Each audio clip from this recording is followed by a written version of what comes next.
dhowr magaalo oo ku yaala gudaha Iiraan kuwaasi oo lagu cambaaraynayo weerarada Israa'iil ay ku hayso dalka magaalada Isfahan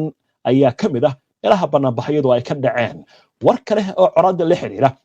wasaaradda caafimaadka Iiraan ayaa ku dhawaaqday in Israa'iil ay beegsatay cisbitaal ku yaala magaalada Tehran saacadihii la soo dhaafay ee maanta waa dhacdadii saddexaad ee caynkana wasaaradda caafimaadka waxay intaasi ku dartay in Israa'iil tan iyo markii weerarka gardarrada ay bilowday ay burburisay 6 ambalaas iyo xarumo adeeg caafimaadka dhinaca kale Israa'iil baan eegana haatan war culus ayaa ka soo kordhay saacadihii ugu dambeeyay shabakadda leerada Bloomberg ee laga leeyahay Mareykanka ayaa waxay soo tabinaysaa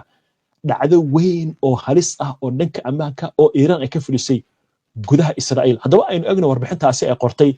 Bloomberg shabakadu waxay ka soo xigtay mas'uuliyiin Israa'iiliin ah oo sheegaya in Iiraan ay ku guuleysatay inay dhex gasho kaamirooyinka amniga ee gudaha Israa'iil si ay u urursato xog sirdoon wakaaladdu waxay xustay in Tehran ay si isa soo taraysa u beegsanayso kaamirooyinka amniga ee internetka ku xiran kuwaasi oo la sheegayo in ay arrintan ka macno tahay Iiraan inay heli karto goob kasta oo ay beegsan karto taasina ay u sahli kartaa leeyahay gantaaladeeda in ay si yool ah ugu dhacaan goobaha loogu talagalay waaga haatan waxaynu soo gaarnay xubintii falanqaynta oo aynu aalaba ku soo qaadano macluumaadka iyo xogaha ay bixiyaan qobarada dhanka militariga dhanka istiraatiijiyadda ciidanka arrimaha diblomaasiyadda iyo siyaasadda sidoo kale xubintan waxaan ka marnayn macluumaadka warbaahintu ay baahiso ama ay qorto xubintan waxaynu ku eegaynaa maxay qobarada ka tiri mid ka mid ah gantaalada Iiraan ay u isticmaashay weeraradii ugu dambeeyay gantaalkaasi oo la sheegay in Israa'iiliintu ay afka la qabsadeen walaac weyn cabsi weyn iyo sasna oo ku reebay haddaba gantaalkan waxa leeyahay wuxuu caqabad ku noqday nidaamyada difaaca Israa'iil sida uu sheegay qabiilka arrimaha militariga Colonel Hatim al-Fallahi gantaal kale madaxyada badan ee Iiraan ay adeegsatay wuxuu awood u leeyahay in nidaamyada difaaca oo markaasi ka doonto ama aysan ku guulaysan inay qabtaan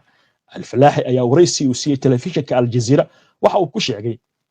in Iiraan maalmaha dhowr gantaal oo yar ay adeegsanaysay balse saameyn weyn yeeshay isagoo tusaale u soo qaatay sida gantaaladu uga gudbeen nidaamka difaaca Israa'iil una gaareen bartilmaameedyo istiraatiijiya iyo xarumo muhiim ah taasi oo keentay burbur baaxad leh iyo qasaare Colonel Hatim al-Fallahi waxa kale oo uu sheegay in gantaal kale madaxyada faraha badan uu yahay mid qaaradaha isaga gudba isla markaasna waxa uu sheegay in gantaalkan marka la rido hawada sare isagoo ku jira uu isbedeli karo oo noqon karo dhowr madax oo kala duwan kaasi oo mid kasta bartilmaameed gaar ah uu u dhacayo sida loo diyaariyay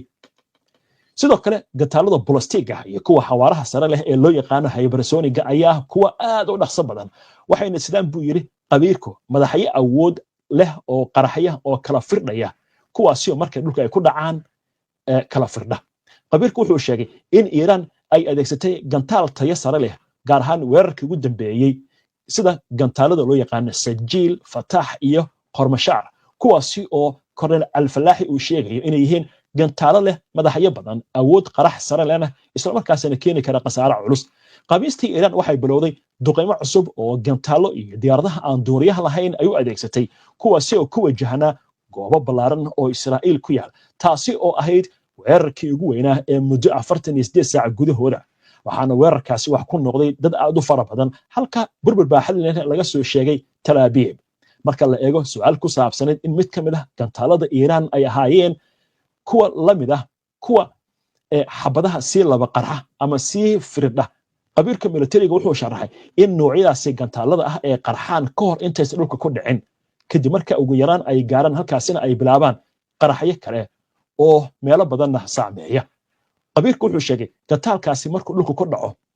in xitaa mararka qaarkood uusan qarxayn ilaa qof u soo dhawaado taas oo markaa keeni karta haddii loo soo dhawaado in laba qarxayo qabiirku wuxuu intaasi ku daray in mid ka mid ah qaraxyadaasi la aaminsan yahay inuu yahay gantaalada si laba qarxa gaar ahaan waxa loo yaqaan cluster bombs waxaana uu sheegay in isla markiiba gantaalka isagoo qarxin uu dhalin karo miinooyin dhaqaaqa kuwaasi oo dib ka sii qarxa ugu dambeyntii al-Fallahi waxa uu sheegay in wixii dhacay saacadihii la soo dhaafay ay ahaayeen in gantaal leh madaxyada kala firdha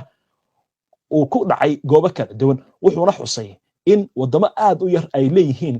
gantaalada noocaasi ah sida Mareykanka, Shiinaha, Ruushka iyo Hindiya. wuxuu tilmaamay in Iiraan ay haysato farsamada gantaaladan kuwaas oo keeni kara inay kala furfurmaan kadibna gantaaladaasi midba meel gaar ah uu ku dhaco sida loo diyaariyay.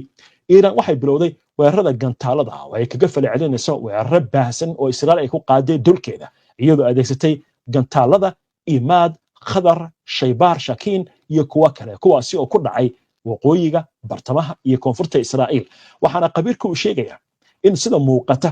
Iiraan ay ku guuleysatay inay dib u soo celiso awoodeedii gantaalada haatanna ay jirto cabsi weyn oo Israa'iil haysata iyadoo nidaamka difaaca Israa'iilna weli gabaabsi uu yahay. haddii dagaalkan Mareykanku ku soo biiran qubrada waxay leeyihiin Israa'iil maalmo yar ay dagaalkan sii wadi kartaa halka Iiraanna ay sheegayso sanooyin inay u diyaar garowday. waynu arki doonaa halka arrintaasi ay ku biyo shubato. waayahay barintaana ka bixin aynu eegno haddii ay jiraan warar degdeg ah oo soo dhacaya. waa hagaag waxaa lagu soo waramayaa in mas'uuliyiin Mareykan ah iyo Israa'iil wadahadalo ay qadka aaladda fogaan aragga ay ku yeesheen gaar ahaan wasiirka gaashaandhigga Israa'iil ra'iisul wasaaraha. waxaana la sheegayaa wadahadaladaasi inay la yeesheen xogayaha difaaca ee Mareykanka Pete Hegseth iyo madaxweyne ku-xigeenka JD Vance. waayahay Iiraan sidoo kale waxay sheegaysaa in ay xaq u leedahay inay sii wado macluumaadka la xiriira dagaalka inay sii ambaqaadayso isla markaasna diyaar u tahay inay isdifaacdo. dhammaan wararkan waa warar hadda soo dhacay wixii warar soo kordha barnaamijyadeena dambe ayaan idinkugu soo gudbinaynaa haddii alla idmo. inta ayaan ku soo gabagabeynayaa barnaamijkii wararka maanta waana ku mahadsantihiin daawashada barnaamijka. si aad ula socoto wararkan iyo barnaamijyada iyo macluumaadka aynu halkan ka soo gudbino haddii aad ku cusub tahay baraheena bulshada amaba horay aadan ugu xirnayn hadda ku soo biir. aynu barnaamijka xiga insha Allah inta ka horeysa jimco wanaagsan nabadgelyo. xarunta caafimaadka ee Private Walk in Clinic waxay bulshada Soomaaliyeed ugu bishaaraynaysaa inay